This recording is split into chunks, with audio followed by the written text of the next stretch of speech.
day to you, and welcome to our garden here in Moraga.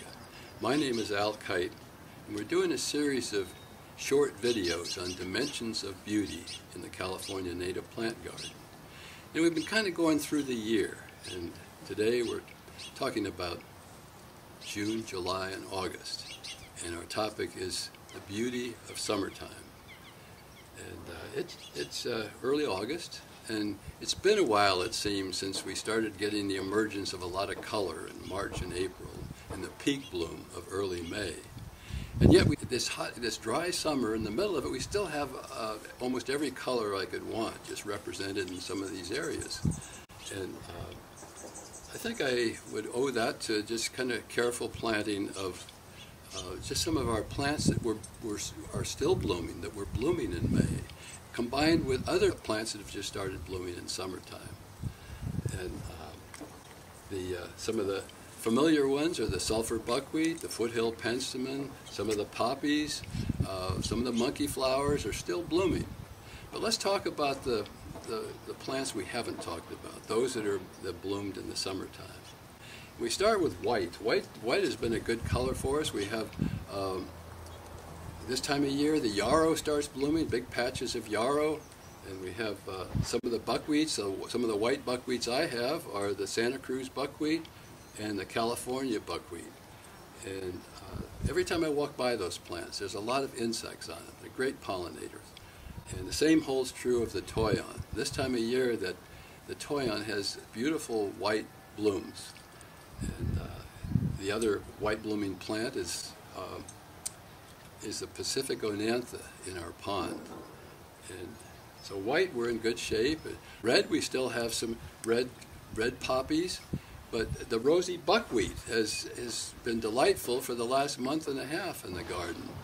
And it gives us that nice red color, and of course leads into the last half of the summer when the epilobium takes over and gives us nice red blooms. Up by our stream, we have one of our moisture-loving monkey flowers, the Mimulus cardinalis. So we're in good shape with red. Blue, we have coyote mint comes into bloom. Makes a great plant along the borders. That and also the mountain coyote mint. Great pollinators, as is the aster, the California or coast aster that comes into bloom. Yellow plants, we have a couple of really nice bushes that are great pollinators. The Mattia elegans, it's a big bush, and we have Grindelia camporum. Both of them just very attractive to the bees. And we also have another yellow blooming plant in the summertime. Takes over and peaks in August. And that's the rabbit brush that you see growing throughout the western deserts. We also have an orange blooming plant that blooms in June and early July, the scarlet mallow. And it's a great pollinator as well. It's the only plant to my knowledge so far that's brought in one of my favorite bees, the ultra green sweat bee. And we also have some pink blooms, a beautiful bloom with the desert willow. Up by our stream, the spirea comes into peak bloom in June, and then we have another moisture-loving monkey flower, the Mimulus lewisii, which we find up near Oregon. In fact, in our garden, we also sometimes still have some Mimulus guttatus, the other moisture-loving monkey flower. So we can get the three colors at once, which is kind of special. In the summertime, I also think of the foliage, mainly in its growth, because plants that have been growing for just a few inches, all of a sudden, in certain years, will take off and put on a couple of feet on each branch. Kind of a teenager's growth spurt. I find myself having to go around and kind of clear the pathways from growth. This gets to be an increasing problem with mature garden, because we get plants that are starting to grow in on each other and crowd each other, and sometimes plants actually have to be removed because plants, as they grow taller, also get wider, and we sometimes don't realize how wide they're getting. I'm particularly concerned with this in our garden in the chaparral area, because shrubs tend to grow together and make an impenetrable area, and so what I have to do is keep some space, because in fire danger you don't want to let the flames build up through constant fuel. I had to prune out the yerba santa in one area and just show the manzanita and the spacing in between a little bit more. Foliage removal also takes place on the ground level. Some of our most attractive spring wildflowers, the poppies and the meadow or single-leaf onion, just spread throughout the yard. It'll give this great color, but some of them go dormant early as well. And you're left with this kind of yellowish-brown, dead-looking foliage. And what I like to do there is take a hoe and scrape the ground and remove the piles and put in a fresh coat of mulch.